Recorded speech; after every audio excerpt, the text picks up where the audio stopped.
Bismillahirrahmanirrahim.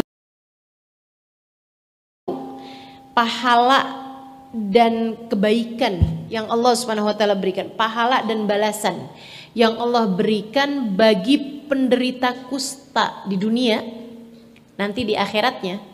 Kalau aja kalian tahu balasan akhirat bagi para penderita kusta di dunia atau penderita penyakit lah, penyakit yang dianggap sebagai penyakit yang paling besar pada saat itu adalah sakit kusta ya, pada zamannya Nabi Muhammad SAW, kayak yang nggak ada obatnya gitu, terus hidupnya dalam keadaan hina gitu, kayak dipandang orang juga sebagai penyakit kutukan gitu kan.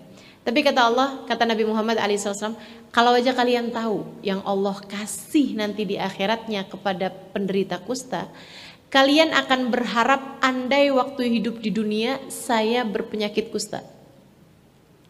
Kata Nabi Muhammad nih, walakinnal mu'min la yas'al ilal afiyah. Tapi bukan berarti kalian boleh minta sakit, kata Nabi Muhammad. Jadi walaupun Nabi Muhammad bilang, andai aja kalian tahu pahalanya orang yang sakit di dunia nih besar di akhiratnya, tapi kalian tetap nggak boleh minta sakit. Walakinnal mu'min la yas'al illal afiyah. Orang mukmin nggak minta dari Allah kecuali sehat. Jadi kita harus selalu minta sama Allah diberi kesehatan. Jangan ada yang gaya-gaya, ya Allah, katanya orang kalau sakit pahalanya besar. Ya Allah, kasih saya sakit ya Allah. Jangan, gitu ya. Habis dikasih tahu tentang pahalanya sabar ketika diuji dengan rasa sakit misalnya gitu, atau diuji dengan cacat misalnya gitu ya. Terus dia minta gitu, ya Allah kasih saya cacat. Jangan gitu. Bahkan kita ini nggak boleh minta kecuali yang enak-enak. Al-mu'min la yas'al illal afiyah. Orang mukmin harusnya kalau minta tuh minta afiyah, minta keselamatan, minta kesehatan, fi khairin wa lutfin wa afiyah, dalam kebaikan, dalam keselamatan dan dalam kesehatan. Itu kita kalau doa tuh mesti minta kayak begitu. Nggak boleh minta yang nggak enak. Nggak boleh kita nih minta yang nggak enak. Ya Allah jodohkan saya dengan suami yang miskin ya Allah. Ya nggak boleh. Nggak boleh. Tapi Ustadzah ada doanya Nabi Muhammad, Allahumma ahyini miskinan. Ya Allah hidupkan saya dalam keadaan miskin. Wa amitni miskinan. Matikan saya dalam keadaan miskin. Wa syurni fi zumratil masakin. Kumpulkan aku bersama dengan orang miskin. Ada kan? Ada, betul. Ada. Tapi itu kan doanya Nabi Muhammad. Kita nih nggak, saya gitu ya, dan saya rasa semua juga nggak ada yang berani doa kayak begitu. Ada nggak? Kalau ada yang berani saya ijazahin dah. Ya Allah, nggak berani kita ya doa kayak begitu. Karena memang sebagai kita nih yang awam-awam ini, teman-teman saudaraku sekalian, tidak boleh meminta kecuali yang bagus-bagus, yang enak-enak. Malah ada nih satu orang minta rejeki gitu ya, minta rejeki makanan tapi salah doa nih. Ceritanya gini, ada orang seneng ibadah, bagus ya, senengnya tuh ibadah, seneng sholat, seneng zikir gitu, seneng kholwat, seneng sendirian, zikir itu dia seneng banget gitu, hamba Allah yang soleh. Masalahnya dia itu setiap hari mesti kerja untuk bisa memberi nafkah buat dirinya. Jadi dia bisa makan tiap hari gitu. Karena kalau dia nggak kerja dia nggak bisa makan gitu kan, nggak bisa dapat uang untuk beli makanan gitu. Satu hari waktu dia lagi pulang kerja nih sambil bawa rotinya gitu yang dia hasil kerjanya itu, dia tuh doa gitu. Doanya orang kalau lagi musafir, doanya orang kalau lagi capek abis kerja itu mustajab. Doanya orang yang terdolimi juga mustajab. Makanya kalau kamu lagi didolimi sama orang, alhamdulillah, doa saya mustajab. Gitu kan. Nah doa yang enak-enak deh tuh. Jangan doa yang gak enak, ya Allah balas dia ya Allah. Nah, gak enak tuh, gak enak. Tapi kalau kamu doa, ya Allah kepengen berangkat haji ya Allah, kan enak ya. Ya Allah kepengen bisa meninggal dunia dalam keadaan yang paling enak, nanti di akhiratnya juga masuk surga tanpa hisab. Doa yang enak-enak aja gitu. Pengen punya rezeki yang banyak, yang luas gitu ya, rezeki buat badan saya Allah, rezeki buat akal saya, rezeki buat hati saya gitu. Minta yang enak-enak aja teman-teman, minta yang enak-enak. Sedikit sekalian saya muliakan, abisnya itu dia habis pulang dari kerjanya dia nih dalam keadaan lelah dan dia orang soleh, rezekinya halal, dia doa. Dia bilang, ya Allah pengen banget dah saya kalau hidup di atas muka bumi ini saya bisa ibadah aja gitu, nggak harus nyari nafkah. Ya Allah kasih buat saya roti yang tanpa saya harus bekerja.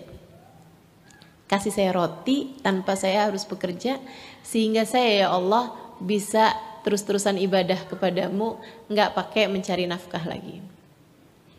Habis doa kayak begitu, nggak lama dia ngelihat ada 2 orang lagi berantem.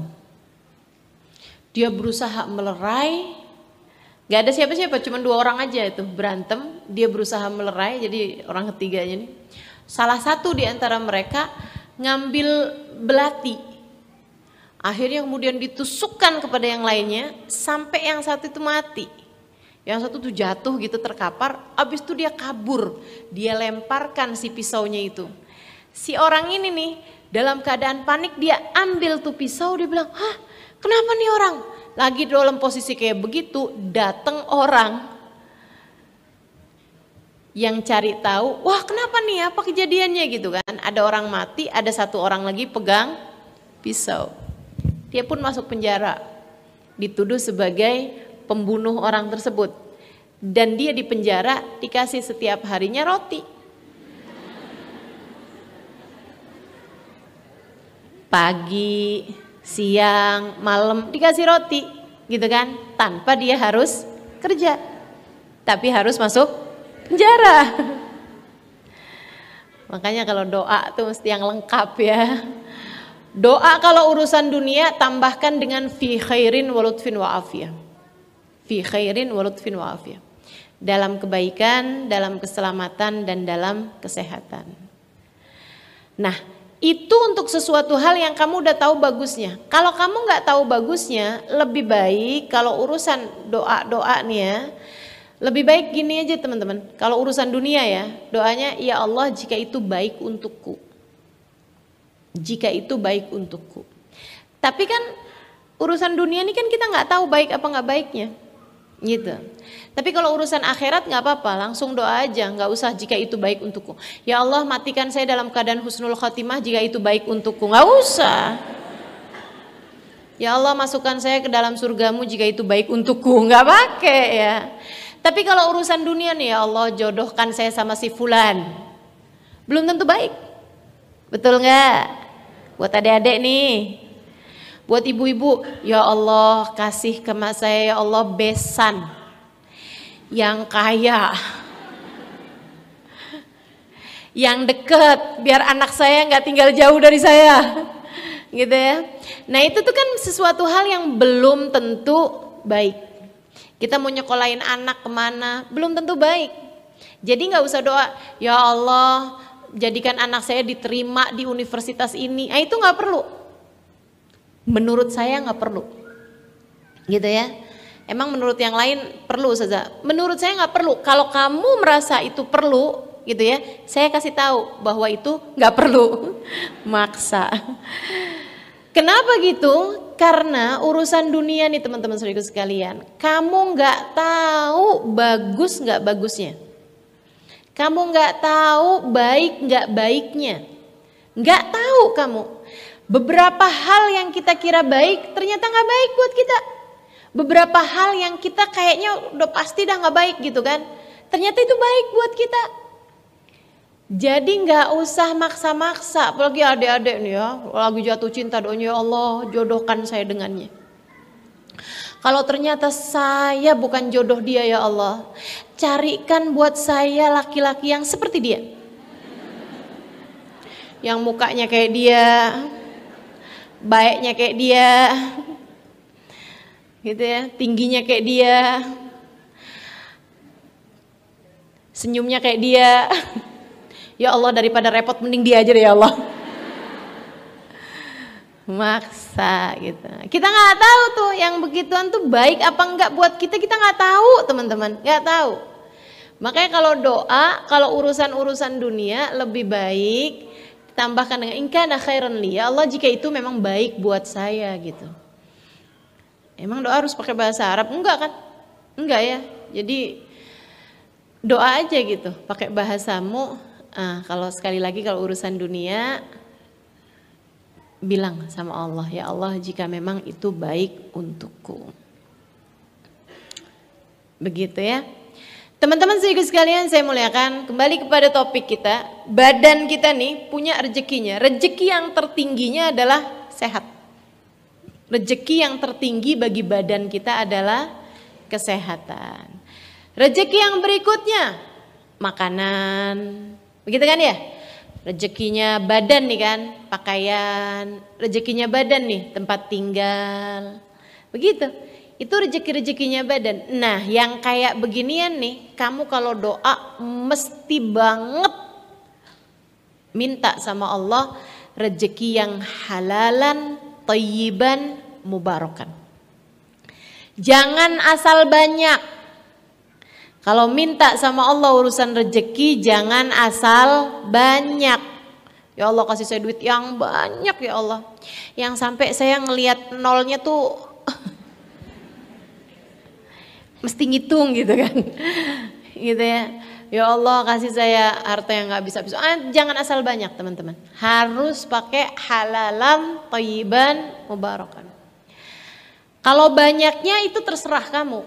Kamu minta banyak boleh, mau minta nggak usah banyak-banyak ya Allah, boleh juga, gitu ya.